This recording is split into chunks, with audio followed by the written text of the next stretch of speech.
अच्छा, visual studio जिस पे मैं आपको काम करवा रहा हूँ 2010 वर्जन है। 2010 वर्जन में इसलिए यूज कर रहा हूँ, इसमें डिबगिंग ज्यादा टाइम नहीं लेती। अगर आप नए वर्जन में काम करते हैं तो उसमें एडवांस फीचर्स हैं, लेकिन जो हम डेस्कटॉप का जो प्रोजेक्ट हम सीखेंगे वो दोनों में सेम है। अगर आप प्रैक्टिस के तौर पे करना चाहें या कंपैरिजन करना चाहें तो बिल्कुल सेम काम होंगे। जो लाइब्रेरीज, जो कोड्स और जो कंट्रोल्स हमें इसमें मिलते हैं तो वही हमें सेम मिलेंगे। चेंजेस जो होती है वेब की या वेब इसके अलावा मोबाइल फोन्स के हवाले से जो डेवलपमेंट है वो चेंज है। अच्छा, विजुअल स्टूडियो अगर आप 2010 यूज कर रहे हैं और फर्स्ट टाइम जब आप इसको ओपन करेंगे तो आपसे सेटिंग्स का पूछेगा। इसमें से मैंने जनरल डेवलपमेंट सेटिंग्स रखी हुई है। सेटिंग्स आप कोई भी रख सकते हैं, उनमें कोई इशू नहीं होता। फर्क सिर्फ ये होगा कि लेआउट थोड़ा सा चेंज हो जाता है, मेन्यूज की जो तरतीब है वो थोड़ी सी चेंज हो जाती है। तो बाकी ओवरऑल आपको जो विंडोज हैं वो बिल्कुल सेम मिलेंगी। विजुअल स्टूडियो का इंटरफेस तो पहले देखा हुआ है ना? नहीं देखा हुआ? इंट्रोडक्शन बिल्कुल बेसिक से कराऊं? अच्छा, जब आप विजुअल स्टूडियो को स्टार्ट करेंगे तो होम स्क्रीन पे आपको ऑप्शन मिलेगी न्यू प्रोजेक्ट की। इसके अलावा आपने जो प्रोजेक्ट्स रिसेंटली बनाए होंगे तो उसकी भी आपको लिस्ट मिलेगी। इसमें से आपने क्या सेलेक्ट करना है, न्यू प्रोजेक्ट को। न्यू प्रोजेक्ट के बाद आपने लेफ्ट साइड पे आपको इंस्टॉल्ड टेम्पलेट्स मिलेंगे। इंस्टॉल्ड टेम्पलेट्स के अंदर आपको लैंग्वेज मिलेगी, जो भी लैंग्वेज आप सेलेक्ट करना चाहते हैं। इसमें से हमारा काम सी शार्प लैंग्वेज पे है तो लैंग्वेज में से सी शार्प को सेलेक्ट कर लिया। उसके बाद आपको इस लेफ्ट साइड पे भी या सामने विंडोज फॉर्म्स एप्लीकेशन मिलेंगी। फॉर्म्स एप्लीकेशन जिस पे हम काम कर रहे हैं, ग्राफिकल इंटरफेस जिसको हम कहते हैं। कंसोल एप्लीकेशन भी बन सकती हैं लेकिन फायदा कुछ भी नहीं है, इसलिए विंडोज फॉर्म एप्लीकेशन। फ्रेमवर्क आप कौन सा यूज करना चाहते हैं तो वो आप यहाँ से सेलेक्ट कर लेंगे। फ्रेमवर्क जो होगा, प्रीवियस जो फ्रेमवर्क्स होते हैं वो आपको हर एक विजुअल स्टूडियो में मिलते हैं, और जो न्यू फ्रेमवर्क्स होते हैं तो उन पे आप काम नहीं कर सकते, प्रीवियस फ्रेमवर्क्स पे आप काम कर सकते हैं। इसमें से फ्रेमवर्क 4 सिलेक्टेड है और 4 पे ही मैं काम करूंगा। और काम किस चीज पे? विंडोज फॉर्म्स एप्लीकेशन पे। बाय डिफॉल्ट जो आपका प्रोजेक्ट है माय डॉक्यूमेंट्स में सेव होता है, लेकिन आप एक दफा ब्राउज कर लें और ब्राउज करके लोकेशन सेलेक्ट कर लें जहां पर भी आप रखना चाहते हैं प्रोजेक्ट। डी में रखना चाहते हैं, ई ड्राइव में, या जिस भी फोल्डर में आप रखना चाहते हैं तो आप वो फोल्डर सेलेक्ट कर लें। उसके बाद आपको सबसे टॉप पे प्रोजेक्ट का नेम नजर आएगा और उसके नीचे सॉल्यूशन नेम। सॉल्यूशन और प्रोजेक्ट दो डिफरेंट चीजें हैं। एक सॉल्यूशन के अंदर 2 और 2 से ज्यादा प्रोजेक्ट्स भी हो सकते हैं। एक प्रोजेक्ट भी हो सकता है, 2 भी हो सकते हैं, 3 भी हो सकते हैं, 4 भी हो सकते हैं, जबकि प्रोजेक्ट जो है सॉल्यूशन का हिस्सा होता है। ठीक है, शुरू में हम सिंगल एप्लीकेशन पे काम करेंगे, सिंगल सॉल्यूशन होगा और सिंगल ही प्रोजेक्ट होगा। आप एक सॉल्यूशन में मल्टीपल प्रोजेक्ट्स इंटीग्रेट कर सकते हैं आपस में। इसको मैं नाम दे देता हूं लेक्चर 1 और उसके बाद ओके कर लें। ओके करने के बाद आपको कुछ लेफ्ट साइड पे और राइट साइड पे विंडोज मिलेंगी। सबसे जो पहली विंडो है वो है tool box. Tool box window के अंदर कंट्रोल्स आ जाते हैं जो आप अपने प्रोजेक्ट्स के अंदर यूज करते हैं। कंट्रोल्स जो है इनको ग्रुप किया हुआ है according to their use. Common controls हैं, कंटेनर्स हैं, डेटा है, मेन्यूज, टूल बार्स हैं, और इस तरह अगर आप ऑल विंडोज फॉर्म्स पे करें तो सारे कंट्रोल्स आपको डिस्प्ले हो जाएंगे। बेहतर यह है कि आप ग्रुप वाइज काम करें ताकि बहुत ज्यादा कंट्रोल सामने ना हो, इजीली आप कंट्रोल्स को फाइंड आउट कर लेंगे। कंट्रोल्स को ड्रैग एंड ड्रॉप भी किया जा सकता है लेफ्ट क्लिक से। इसके अलावा अगर आप किसी कंट्रोल पे डबल क्लिक कर लें तो डबल क्लिक से भी ऐड हो जाएंगे। इसके अलावा आप कंट्रोल पे क्लिक करें और फिर माउस पे क्लिक कर लें, सॉरी फॉर्म पे क्लिक कर लें तो फिर भी कंट्रोल ऐड हो जाएंगे। और इसके अलावा अगर आप कंट्रोल पे क्लिक करते हैं और उसके बाद उसको ड्रा करते हैं तो ड्रा भी कर सकते हैं, ड्रैग एंड ड्रॉप भी कर सकते हैं डबल क्लिक से भी, और सेलेक्ट एंड ड्रा भी कर सकते हैं। सर कंट्रोल से करना होगा? नहीं, उसके बगैर मैं डायरेक्ट ड्रैग एंड ड्रॉप कर रहा हूं या डबल क्लिक, जो भी है, शॉर्टकट कोई भी यूज नहीं की मैंने इसमें। इस विंडो की समझ आ गई, टूल बॉक्स विंडो की। सेकंड नंबर पे प्रॉपर्टीज विंडो आ जाती है। आप जो भी कंट्रोल सेट करेंगे उसकी प्रॉपर्टीज विंडो आपको साथ नजर आएगी। प्रॉपर्टीज विंडो में आपको दो ऑप्शंस मिलती हैं, इवेंट्स भी मिलेंगे और प्रॉपर्टीज भी मिलेंगी। प्रॉपर्टीज या इवेंट्स जो हैं इनको आप ग्रुप भी कर सकते हैं या अल्फाबेटिकल ऑर्डर में भी कर सकते हैं। मैं ज्यादा ग्रुप के अंदर काम करता हूँ, ठीक है। मैं आपको जो कमांड्स भी बताऊंगा कि ये ग्रुप है उसमें ये कमांड है, ये ग्रुप है उसमें ये इवेंट है, तो ज्यादा मैं उस तरह काम करता हूँ जो भी आपको इजी लगे, ठीक है। तो उस हिसाब से आप इनको अरेंज कर सकते हैं। फिर नेक्स्ट ऑप्शन आ जाती है इसके अंदर सोल्यूशन एक्सप्लोरर। सोल्यूशन एक्सप्लोरर में आपके प्रोजेक्ट के अंदर जितने भी रिसोर्सेज होते हैं, जितने भी फॉर्म्स होंगे, क्लासेस होंगी, वो सारी यहाँ पे ऐड की जाती है। अगर कोई एक्स्ट्रा क्लास हो, एक्स्ट्रा कोई फॉर्म्स हो, रिमूव करने हो तो डिलीट भी आप यहीं से करेंगे। फिर इसके अलावा सर्वर एक्सप्लोरर विंडो आ जाती है। सर्वर एक्सप्लोरर विंडो में डेटाबेस पे आप जो भी काम करते हैं तो वो यहाँ पे अटैच होगा। अगर आप विजुअल स्टूडियो 13 या 15 यूज कर रहे हैं उसके लिए फिर आपको मैनेजमेंट स्टूडियो एक्सटर्नल चाहिए होगा, जबकि 2010 तक जो है इसमें इंटरनल भी है। तो थोड़ा सा डेटाबेस का फर्क आ जाएगा, तो वो मैं आपको दोनों में समझा दूंगा। फिर इसके अलावा आपको एरर लिस्ट विंडो मिलेगी। एरर लिस्ट विंडो प्रोग्रामर्स की फेवरेट होती है, ठीक है, बार बार नजर आती रहती है। एरर्स में आपको एरर्स भी शो करेगा, वार्निंग्स भी शो करेगा। वार्निंग्स सिंटैक्स, वार्निंग्स जो होती है बेसिकली एक वेरिएबल डिफाइन किया है और आपने उसको कोई वैल्यू असाइन नहीं की या इस्तेमाल नहीं किया तो वार्निंग्स होगी। एरर्स जो है बेसिकली जो सिंटैक्स एरर होते हैं तो उनको शो करेगा ये एरर लिस्ट। फिर इसके अलावा आउटपुट विंडो आ जाती है। जब भी आप अपना प्रोजेक्ट बिल्ड करेंगे तो आउटपुट विंडो में मैसेजेस आते रहते हैं कि अब ये प्रोसेस इसने किया है, ये डेटा अटैच किया है, तो सारी डिटेल्स जो है वो आपको इसमें मिलेंगी। समझ आ गई इंट्रोडक्शन की इसकी। अच्छा, स्टार्ट करता हूं मैं अपना फर्स्ट प्रोजेक्ट। आज का जो हमारा पहला प्रोजेक्ट है इसके अंदर मैं एक छोटा सा कैलकुलेटर बनाऊंगा, प्लस माइनस मल्टीप्लाई वगैरह। और आज का जो हमारा टॉपिक है वो है टाइप कन्वर्जन का। टाइप कन्वर्जन ये है कि एक वेरिएबल को एक डेटा टाइप से दूसरी डेटा टाइप में लेके जाना। टाइप कास्टिंग भी कहते हैं, टाइप कन्वर्जन भी कहते हैं। टाइप कन्वर्जन दो तरह की होती है, एक होती है इम्प्लीसिट और दूसरी होती है एक्सप्लिसिट। लिखना चाहें लिख लें अपने पास, इम्प्लीसिट और दूसरी एक्सप्लिसिट होती है। इम्प्लीसिट कौन सी है?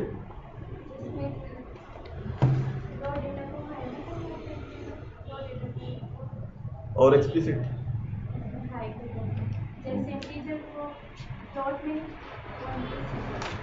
नहीं, ये नहीं है, वो तो टाइप कास्टिंग कहते हैं ना उसको। इम्प्लिसिट कन्वर्जन जो है ये कंपाइलर परफॉर्म करता है, जबकि एक्सप्लिसिट कन्वर्जन जो होती है ये प्रोग्रामर को करनी पड़ती है। प्रोग्रामर कैसे कन्वर्जन करता है? कोडिंग के जरिए, ठीक है ना। मैं आपको एक सी एग्जांपल बताता हूं। इम्प्लिसिट कन्वर्जन जो है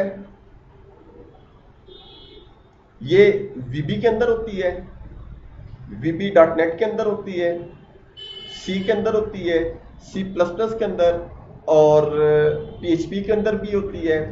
और ओल्ड लैंग्वेजेस, जितनी पुरानी लैंग्वेजेस थी, फोर्ट्रान है, कोबोल है, पास्कल वगैरह है, इन सब में इम्प्लिसिट टाइप कन्वर्जन होती है।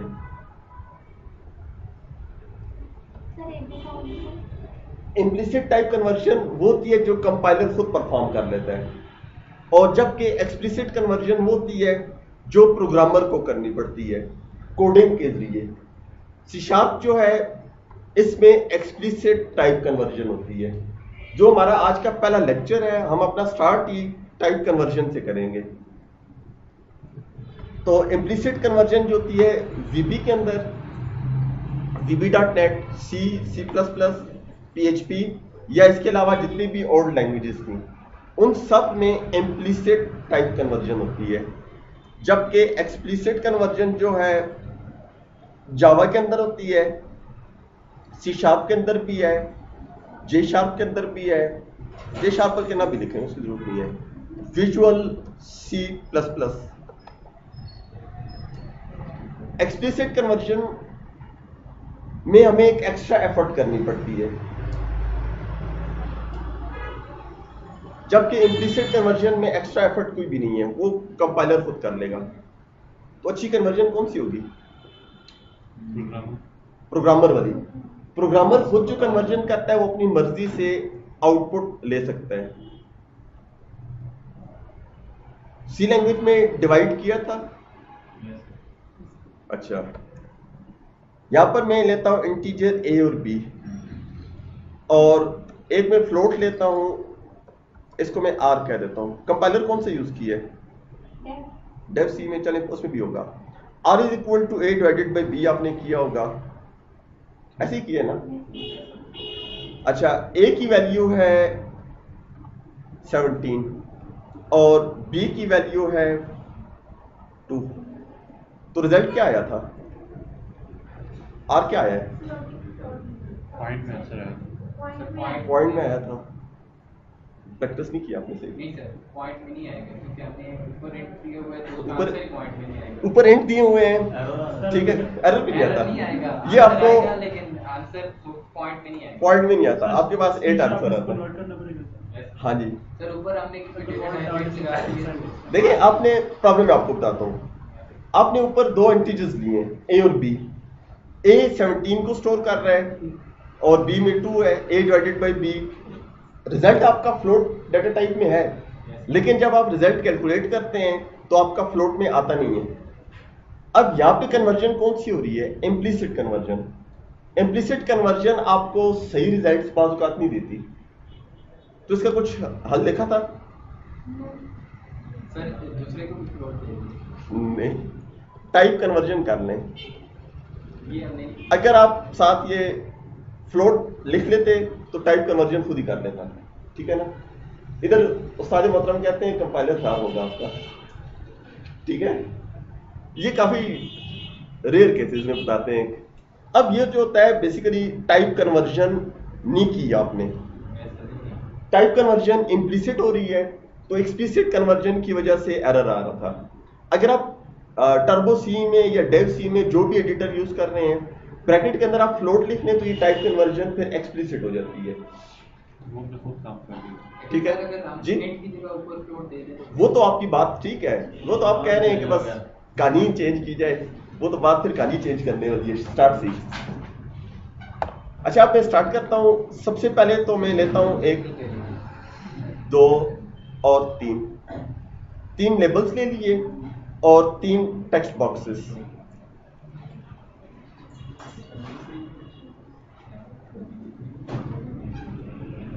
इसके बाद बटन ले लिया, एक बटन प्लस के लिए आ जाएगा, माइनस के लिए आ जाएगा, मल्टीप्लाई के लिए, डिवाइड के लिए और मॉडुलस के लिए। अब ये जो लेबल्स हैं इनकी सबसे फर्स्ट प्रायोरिटी है टेक्स्ट प्रायोरिटी, टेक्स्ट प्रॉपर्टी, जो आपने चेंज करनी है ताकि एक यूजर अंडरस्टैंडेबल चीज बनाई जाए। अब ये जो टेक्स्ट प्रॉपर्टी है लेबल 1 की, इसके अंदर मैं लिख लेता हूं एंटर फर्स्ट इंटीजर, फिर इधर आ गया एंटर सेकंड इंटीजर,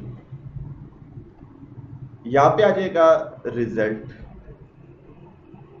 इधर आ जाएगा प्लस, फिर माइनस, मल्टीप्लाई, डिवाइड और मॉडुलस।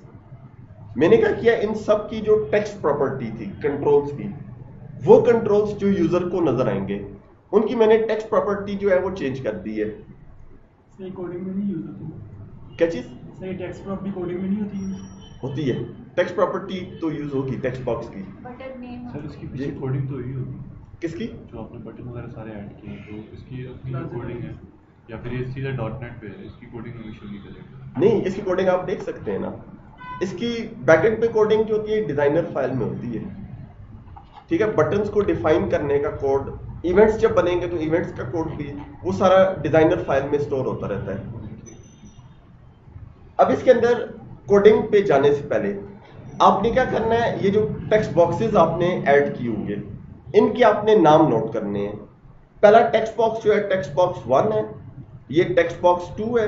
प्रॉपर्टीज विंडो में सबसे टॉप पे आपको इनका नेम नजर आएगा, और ये टेक्स्ट बॉक्स 3 है। और कोडिंग में करूंगा सबसे पहले प्लस की। प्लस का जो बटन है इस पे अगर आप डबल क्लिक कर लें, डबल क्लिक करने से आपको ये कोडिंग पे ले जाएगा। कोडिंग के अंदर सबसे टॉप पे आपको इसकी जो इंक्लूड फाइल्स होती हैं, लाइब्रेरीज जितनी भी होती हैं जो जरूरत की हैं वो इसमें कॉल होती हैं। कुछ गैर जरूरी भी होंगी, तो वो मैं आपको साथ साथ समझाऊंगा कि कौन सी लाइब्रेरी कब इस्तेमाल करनी है। जी सेम है ना। C# जो है इसका सिंटेक्स जावा से मिलता जुलता है, तो मोस्टली जो सिंटेक्स होगा वो जावा का फॉलो होता है। हाँ क्लास लाजमी है। प्योर आजकल जितनी भी लैंग्वेजेस लेटेस्ट आ रही हैं, जो प्योर ऑब्जेक्ट ओरिएंटेड लैंग्वेजेस है उसमें क्लासेस लाजमी बनानी होती हैं। ऑब्जेक्ट बेस्ड लैंग्वेजेस जितनी भी हैं इनमें क्लास लाजमी बननी होती है, वो ऑलरेडी डिफाइन होती है।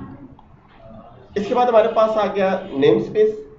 नेम स्पेस जो होता है ये प्रोजेक्ट का नाम होता है। नेम स्पेस का फायदा ये होता है कि एक प्रोजेक्ट की जो क्लासेस हैं वो दूसरे प्रोजेक्ट के अंदर कॉल नहीं हो सकती सिक्योरिटी के लिए, ठीक है ना।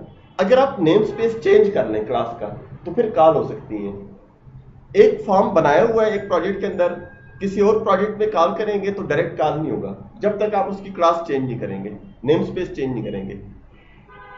उसके बाद फिर क्लास आ गई, जो फॉर्म का नाम होगा और वो इसकी क्लास का नाम भी होता है।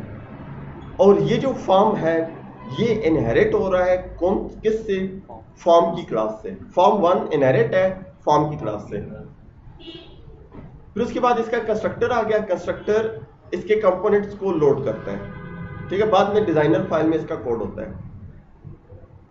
आपने बटन पे डबल क्लिक किया है अगर, तो बटन का इवेंट बनेगा। इसी तरह अगर फॉर्म पे डबल क्लिक कर लें तो फॉर्म का इवेंट बन जाएगा। टेक्स्ट बॉक्स पे डबल क्लिक करें तो टेक्स्ट बॉक्स का इवेंट बनेगा। हर कंट्रोल का एक डिफॉल्ट इवेंट होता है, तो वो ऑटोमेटिकली जनरेट हो जाएगा। इवेंट क्लिक करना, डबल क्लिक करना, ये इवेंट्स है ना जी। माउस ऊपर लेके जाना, माउस बाहर लेके आना, तो ये सारे इवेंट्स आते हैं, ठीक है। आपको लिस्ट ऑफ प्रॉपर्टीज मिलती हैं इवेंट्स में। तो साथ साथ मैं आपको समझाऊंगा कि इवेंट कब कौन सा यूज होता है। सबसे पहला जो इवेंट इस वक्त बना है वो है बटन 1। बटन का नाम आ गया अंडरस्कोर क्लिक। क्लिक जो है ये इसका इवेंट है। क्लिक इवेंट क्या होता है? तो बटन जब क्लिक होगा तो आपने काम क्या करना है, उसके आगे हमने डिफाइन करना है जो हमने काम किया होता है। जी, बाद में डिफाइन करेंगे बीच में। ये तो क्लिक इवेंट, तो ये बताए ना क्लिक इवेंट होता क्या है? बटन के ऊपर क्लिक जब करते हैं माउस से क्लिक करने को, वो इवेंट है हमारा। उसे क्या अच्छा। इवेंट परफॉर्म किया है जब सर आपने क्लिक क्लिक जो किया है ये इवेंट है। अच्छा, क्लिक एक इवेंट है। हाँ, क्या है जैसे ये माउस डाउन इवेंट क्या है? जब माउस नीचे नीचे गया, करना। तो क्लिक में और डाउन में क्या फर्क है? जब उसको नीचे गया क्लिक में उसने सर, कोई click- फंक्शन परफॉर्म किया। सर जैसे नीचे हम की click तरफ करते हैं, हमने click होता है, mouse को down दबाया है। रोल करते हैं। नहीं नहीं, वो डाउन हो रहा है, वो स्क्रॉल है। वो माउस का इवेंट वो scroll up scroll button down press है। किया सर। बटन प्रेस करके नीचे किया है माउस, ये तो आप मतलब वो आती है। दस नौ। उसको पता है प्रॉपर्टी ना, चल वो रही वो है। करते हैं। कैलकुलेटर बना के लाया यार। सर वो तो सिंपल कैलकुलेटर था, इसमें 2 नंबर को ऐड करना था बस। कुछ नहीं लिखा हुआ है। बस ऐड थी तो कुछ उसको नहीं कोई खुद इवेंट देंगे ना माउस नहीं, अब जी आप ही बता आप रहे हैं। कंफ्यूज हो गए। सर देखिए मैं आपको बताता हूँ। क्लिक ये है कि बटन को दबाना और छोड़ना उसी वक्त, ये क्लिक इवेंट होता है। और प्रेस इवेंट क्या है? ये डाउन इवेंट, सिर्फ दबाना। नहीं नहीं, रखी रखना नहीं, वो और इवेंट है। सिर्फ क्लिक दबाएंगे आप, छोड़ेंगे नहीं, तो वो इवेंट है। तो फिर सर जिस दबा के दबा के रखना ही हुआ है। ये हाँ, दबा के रखने सर की भी दबा के नहीं छोड़ने है। वाले जो है ना हम पीसी के लिए यूज कर रहे हैं, और जो हम डाउन यूज करेंगे वो हमारे मोबाइल के टच वगैरह के लिए है। नहीं, फिर भी गलत फिर है। भी अच्छा गलत मैं आपको पॉइंट समझाता हूँ। आपने स्टार्ट मेन्यू तो ओपन किए होंगे, ठीक है। मैं स्टार्ट मेन्यू पे माउस दबाता हूँ, जो ही मैंने बटन दबाया मैंने छोड़ा नहीं है, स्टार्ट मेन्यू ओपन हो गया। ये प्रेस इवेंट था। अब क्लिक इवेंट क्या है? मैं शटडाउन पे कर्सर लाता हूँ, लेफ्ट क्लिक दबाता हूँ, शटडाउन ने काम किए नहीं किया ना। अगर मैं इधर ही छोड़ दूं माउस को तो काम करेगा। मैं माउस बाहर लेके आके छोड़ देता हूँ, ठीक है, तो ये काम नहीं करेगा। फिर ये प्रेस क्लिक इवेंट है, ये क्लिक इवेंट है, ये क्लिक इवेंट है, वो डाउन इवेंट है। वो डाउन इवेंट था, माउस डाउन, ठीक है, सिर्फ दबाना, ठीक है। काम नहीं करता। अब वो क्लिक और चीज है, चलें इसमें काम करेंगे बाद में। अच्छा यहाँ पर मैं डिफाइन करता हूँ वेरिएबल्स, इंट ए ले लिया, बी ले लिया और आर ले लिया, जिस तरह हम जावा में या सिंपल सी में काम करते हैं। एक चीज का ख्याल रखना है कि ई नाम का वेरिएबल डिफाइन नहीं करना। स्मॉल ई जो है ये इवेंट आर्गुमेंट्स के लिए रिजर्व्ड है, तो इसलिए आपने ई यूज नहीं करना। ए बी सी डी या बाकी जो भी नाम देना चाहें तो हम दे सकते हैं जी। ए और बी दो इनपुट्स हो गई, आर रिजल्ट के लिए होगा ना जी। यहां पर मैंने 3 वेरिएबल्स डिफाइन कर ली है और तीनों इंटीजर्स हैं। A is equal to text box 1 dot text. Text box 1 से जो टेक्स्ट एंटर होगा वो कहां स्टोर हो जाएगा? वेरिएबल ए के अंदर। रेड अंडरलाइन आ रही है एरर की वजह से, एरर में समझाता हूं कि क्या है इसमें। फिर b is equal to text box 2 dot text. Text box 2 में जो टेक्स्ट लिखेंगे वो b में स्टोर हो जाएगा। r is equal to a plus b, a और b को प्लस करेंगे r में स्टोर हो जाएगा। और फिर text box 3 dot text is equal to r। अब ये जो r कैलकुलेट हुआ है इसको मैं वापस टेक्स्ट बॉक्स 3 को असाइन कर रहा हूं। स्टार्ट डिबगिंग, F5 से आप अपने प्रोजेक्ट को एग्जीक्यूट करते हैं। जब आप स्टार्ट डिबगिंग करेंगे उस वक्त आपका प्रोजेक्ट ऑटोमेटिकली सेव हो जाएगा, अगर आपने शुरू में सेव नहीं किया हुआ तो। जब भी प्रोजेक्ट एग्जीक्यूट होगा सेव होता रहेगा। जब मैंने इसको एग्जीक्यूट किया है तो ये आपको एक मैसेज दे रहा है बिल्ड एरर्स हैं, और आपने जो लास्ट टाइम प्रोजेक्ट रन किया है उसको दोबारा चलाना चाहते हैं या नहीं। इस ऑप्शन को ऑन नहीं करना, क्योंकि अगर आप इस ऑप्शन को ऑन कर लेंगे तो नेक्स्ट टाइम ये आपको एरर होंगे सही लेकिन प्रोजेक्ट रन होता रहेगा, और जब तक एरर्स नहीं निकलते आपके प्रोजेक्ट की नई कॉपी नहीं बनती, ठीक है। अगर यस करेंगे तो कोई फायदा नहीं है, आपने नो पे क्लिक करना है। यहां पर आपको 3 एरर्स दे रहा है। Can not implicitly convert the type string to int. Text box में जो टेक्स्ट लिखते हैं वो स्ट्रिंग डाटा टाइप का होता है। यहाँ पर टेक्स्ट ही इंट आना चाहिए। नहीं, हम इंट तो उसकी प्रॉपर्टी है ही नहीं है, कन्वर्जन करेंगे ना। आपका आज का बड़ा टॉपिक ये है कि हमने कन्वर्जन करनी है, C# में खुद करनी है, क्योंकि इम्प्लिसिटली ये कन्वर्ट नहीं कर रहा। किसको? स्ट्रिंग से इंटीजर में। जावा के अंदर टाइप कन्वर्जन मुश्किल है। मुश्किल इसलिए है कि जावा के अंदर डायरेक्ट कन्वर्जन नहीं होती। इंटीजर से डबल में और डबल से इंटीजर में डायरेक्ट कन्वर्जन नहीं होती। आप पहले डबल डाटा टाइप से स्ट्रिंग में लेके जाएंगे और स्ट्रिंग से फिर इंटीजर में। इसी तरह उलट अगर करते हैं तो इंटीजर से स्ट्रिंग फिर डबल में। लेकिन C# उससे इजी है, इसमें डायरेक्ट कन्वर्जन होती है। इसके लिए कन्वर्ट की क्लास यूज की जाती है, convert dot to int 32। C# के अंदर जो इंटीजर्स डिफाइन किए जाते हैं वो 32 बिट्स के होते हैं। इसलिए यहां पर मैंने जो कन्वर्जन की है 2 इंट 32 की है इंटीजर्स जी। हाँ, डिफरेंट है। आप इंट ब्रैकेट के अंदर भी डाल सकते हैं, ठीक है। तो डिफरेंट कन्वर्जन मेथड्स हैं। .NET के अंदर कोडिंग स्कीम्स बहुत ज्यादा हैं। यहाँ पे कन्वर्ट क्लास आ गई, डॉट, जब डॉट प्रेस किया है तो इंट 32 एक फंक्शन था, मैंने फंक्शन यूज किया। और किस चीज को मैं कन्वर्ट कर रहा हूँ? टेक्स्ट बॉक्स 1 डॉट टेक्स्ट को। दोबारा एग्जीक्यूट कर लें, एरर्स हैं नो कर लें तो अब 2 एरर्स रह गए। फिर यहाँ पे convert dot to int 32 bracket close. अब इसको एग्जीक्यूट कर लें तो अब एक एरर रह गया। अब आखिरी एरर किस चीज का है? Can not implicitly convert the type int to string. Integer से स्ट्रिंग में हमारे पास आर किस डेटा टाइप में है? इंट में है। तो इसको टेक्स्ट बॉक्स में जो टेक्स्ट है वो स्ट्रिंग में होता है। तो यहां पे आपने क्या करना है? कन्वर्ट डॉट टू स्ट्रिंग और ब्रैकेट क्लोज। पहले मैंने स्ट्रिंग से इंटीजर में कन्वर्जन की है और ये जो स्टेटमेंट है इसके अंदर कन्वर्जन इंटीजर टू स्ट्रिंग हो रही है। आपने ये चीज याद नहीं रखनी कि हम इंटीजर से स्ट्रिंग जा रहे हैं या स्ट्रिंग से इंटीजर जा रहे हैं या डबल से इंटीजर जा रहे हैं। आपने सिर्फ रिजल्टेंट याद करना है। रिजल्टेंट स्ट्रिंग है तो कन्वर्ट डॉट टू स्ट्रिंग। आपने इस आर को नहीं देखना कि ये स्ट्रिंग है, डबल है, ये जो भी होगा। अब इसको दोबारा एग्जीक्यूट कर लें, स्टार्ट डिबगिंग। जिस वक्त आपका प्रोजेक्ट रनिंग स्टेट में आ जाता है तो आपका जो प्रोजेक्ट है ये लॉक हो जाएगा। आप डिजाइन के अंदर या कोडिंग के अंदर कोई चेंजेस नहीं कर सकते।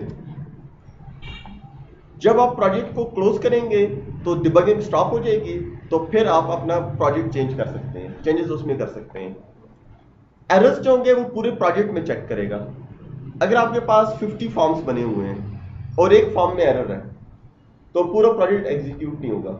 ठीक है, तो एरर हैंडलिंग जो है वो सबसे मेन चीज है। यहां पर वैल्यू पुट कर ली, फर्स्ट सेकंड वैल्यू, और प्लस कर लें, रिजल्ट ऐड होके दोनों आगे। ये पॉइंट याद हो गया ना? मुश्किल कोडिंग तो नहीं है ना? सर एक सिर्फ जी, ये जो आपने लास्ट पॉइंट बताया ना कि तो वो मैं आपको बताता हूँ। देखें, आपने ये देखना है कि आपको रिजल्ट किस फॉर्मेट में चाहिए। स्ट्रिंग में चाहिए तो कन्वर्ट डॉट टू स्ट्रिंग। आपने ये नहीं सोचना कि आप ये आपके पास इंटीजर है या डबल है या फ्लोट है। आपने रिजल्टेंट वेरिएबल जो है उसमें आपने डालना है। ठीक है,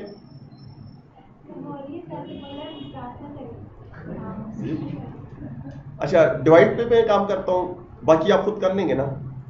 माइनस पे सिर्फ ये ऑपरेटर चेंज होगा। ठीक है, मॉडुलस पे भी। डिवाइड पे मैं इसलिए चेंजेस कर रहा हूँ कि अगर दो वैल्यूज इंटीजर हैं तो डिवाइड होके आंसर क्या आएगा? डेसिमल में आ सकता है। अगर आप प्लस करें, माइनस करें, मल्टीप्लाई करें या मॉडुलस करें तो इंटीजर ही आंसर आएगा। लेकिन डिवाइड के अंदर डबल या फ्लोटिंग जिसको हम कहते हैं तो उसमें आ सकता है। जावा और उसके बाद जितनी भी लैंग्वेजेस आई हैं, PHP भी और इसके अलावा .NET में भी जितनी लैंग्वेजेस हैं, इनमें फ्लोट की बजाय डबल डेटा टाइप यूज की जाती है। फ्लोट की डेसिमल रेंज कम होती है, ठीक है, इसकी ज्यादा है। इसके अलावा फ्लोट के अंदर डेसिमल प्लेसेस ज्यादा होती हैं लेकिन डबल में कम होती है। और डबल डेटा टाइप जो है ये होल नंबर उसको भी स्टोर कर सकती है अगर आपका होल नंबर में आंसर आएगा तो। डबल और रिजल्टेंट आ रहा है, इसको मैंने डबल के अंदर रख ली है। सर डबल सी क्या होगा? एंड भी आ जाएगा और हाँ, होल नंबर्स भी आ सकते हैं। डबल दोनों डेटा को स्टोर कर सकता है। A is equal to conversion करना लाजमी है, तो मैं यहाँ पे लिखता हूँ convert dot to int 32 text box 1 dot text. फिर B is equal to convert dot to int 32 text box 2 dot text. फिर R is equal to A divided by B और फिर यहाँ पे text box 3 dot text is equal to convert dot to string R. Sir इसमें अभी int से double में convert नहीं करेंगे सर? करेंगे, वही मैं आपको अब इम्प्लिसिट कन्वर्जन समझाता हूँ। इसमें सबसे पहले फर्स्ट वैल्यू 17 डाल दी, सेकेंड वैल्यू 3 डाल दें, डिवाइड करें तो होल नंबर्स में आंसर आ रहा है। हालांकि डेसिमल होना चाहिए था। डेसिमल में इसलिए नहीं आया कि कन्वर्जन कंपाइलर ने खुद की है, ठीक है, इम्प्लिसिट कन्वर्जन हुई है। इम्प्लिसिट कन्वर्जन की वजह से आपको जो डेसिमल है वो शो नहीं हो रहे। इसके लिए आपने क्या करना है, convert dot to double A को बिजली चली गई और इसी तरह यहाँ पे आपने क्या करना है, कन्वर्ट डॉट टू डबल और बी को, ए को कन्वर्ट किया डबल डेटा टाइप के अंदर, इसी तरह बी जो है इसको भी कन्वर्ट किया डबल डेटा टाइप के अंदर, और एज अ होल ये डिवाइड हो गए हैं। डिवाइड होने के बाद कन्वर्ट नहीं करना, वो फिर रिजल्ट सही नहीं आएगा। आपने इंडिविजुअल तौर पे कन्वर्जन करनी है। 17 और डिवाइडेड बाय 3, तो अब ये डेसिमल में आंसर आ रहा है। अगर मैं 18 लिख लूं और डिवाइड कर लें तो होल नंबर्स में भी। डबल डेटा टाइप में जो डेसिमल्स हैं वो अप टू 15 डेसिमल तक आते हैं। पॉइंट के बाद 15 वैल्यूज आएंगी और कम भी हो सकती हैं, होल नंबर्स भी आ सकते हैं। सही है? टाइप कन्वर्जन समझ आई ना? सर तो ये टेक्स्ट बॉक्स में हम पॉइंट में लिखना चाहें तो हम उधर कन्वर्ट डॉट उसको किस में? नहीं, वो फिर हमारे पास इसके लिए वो है, राउंड के फंक्शंस हैं, ठीक है, मैथ के फंक्शंस हैं, उनको यूज करेंगे तो वो फिर हम राउंड कर सकते हैं उसको। सर ऊपर बटन 1 है, फिर बटन 4 और बटन 2, ये वो मैंने पहला क्लिक इस पे किया था, फिर दूसरा क्लिक मैंने इस पे किया था, और फिर मैंने तीसरा क्लिक इस पे किया था। तो जिस बटन पे आप पहले क्लिक करते हैं उसका इवेंट पहले बनेगा। सर अगर आप जी, ये प्लस वाला है इसे चेंज करें, इसे हम माइनस वाला बनाएं, तो इसकी हमें कोडिंग चेंज करनी पड़ेगी। हाँ, वो फिर कोडिंग में आपको यहाँ पे a माइनस बी करना पड़ेगा, तो कोडिंग चेंज हो जाएगी। कॉपी पेस्ट और फिर जी जी, फिर कन्वर्जन कन्वर्जन माइनस के लिए नहीं होगी ना, क्योंकि इंटीजर्स है, इनपुट्स भी इंटीजर है, आउटपुट भी इंटीजर नहीं आ रही है ना। माइनस में आप डबल यूज कर सकते हैं। नहीं क्योंकि सर उसमें अगर माइनस का पॉइंट सर अब इधर हम नहीं, ऑपरेटर दो चेंज integers करेंगे हो। तो उसकी फंक्शनैलिटी चेंज हो अगर जाएगी। एक में सर दूसरे को माइनस कर करें तो पॉइंट में वैल्यू आ सकता है। नहीं, पॉइंट में नहीं आएगी, इंटीजर्स माइनस करेंगे तो इंटीजर ही आएगा, नेगेटिव में होगा लेकिन इंटीजर ही होगा। इंटीजर्स है ना, आपके ए और बी इंटीजर्स हैं, तो रिजल्ट इंटीजर में आएगा, प्लस में भी, माइनस में भी, मल्टीप्लाई में भी और डिवाइड में भी। फिर सर इसे जस्ट जी। ऑपरेटर चेंज करेंगे, हम प्लस की जगह जी, आपको आप जिस तरह अगर आप माइनस पे कर रही हैं कोड, तो माइनस के लिए आपको इधर कन्वर्जन की जरूरत नहीं होगी। जो कोड प्लस का है यही माइनस के लिए भी यूज होता है, इधर आपका ऑपरेटर चेंज हो जाएगा। इसी तरह फिर मल्टीप्लाई है तो मल्टीप्लाई में भी फंक्शनैलिटी सेम ही होगी, वही चेंज तो वो चेंज हो जाएगी ना। r is equal to a asterisk b करने तो मल्टीप्लाई हो सर जाएगा हमने ना। बनाया था ना प्रोजेक्ट जी। नेटबीन्स में ना कैलकुलेटर का, जी, तो उसमें हमें मैम ने बोला था कि प्लस को माइनस में कन्वर्ट करो ना, मतलब जो प्लस वाला बटन है उसे चेंज करके उसे माइनस में करो। तो फिर आपने जस्ट ऑपरेटर चेंज किया था, लेकिन वो हमसे उसकी फंक्शनैलिटी नहीं चेंज हुई, जस्ट ऊपर से उसका नाम चेंज हुआ कि प्लस को हमने माइनस किया। टेक्स्ट चेंज हो गया था, ऑपरेटर चेंज किया, उसकी फंक्शनैलिटी चेंज हो गई। नहीं, वो तो कोड वो तो पता चलेगा ना, Coding नहीं। माइनस करने से तो फंक्शनैलिटी चेंज हो जाएगी ना। अगर आप r is equal to a minus b करते हैं, नाम चेंज किया होगा। वो टेक्स्ट चेंज किया होगा आपने। कोडिंग नहीं की ना, वही टेक्स्ट कह रही है। टेक्स्ट और चीज है ना, टेक्स्ट चेंज और है और वेरिएबल और है ना, यहाँ पे ऑपरेटर चेंज हो रहा है, ठीक है ना। सर टैक्स का मसला तो कुछ नहीं होता सर। नहीं, टेक्स्ट का कोई नहीं होता। सर टैक्स जैसे सर टेक्स्ट पे प्लस करते हैं अंदर से, अगर ये माइनस बाद का टेक्स्ट कोडिंग में इस्तेमाल हो सकता है, कंडीशंस जब लगाते हैं तो कंडीशंस लगाते वक्त आपको टेक्स्ट प्रॉपर्टी यूज करनी पड़ सकती है। जिस तरह विंडो का अपना कैलकुलेटर होता है,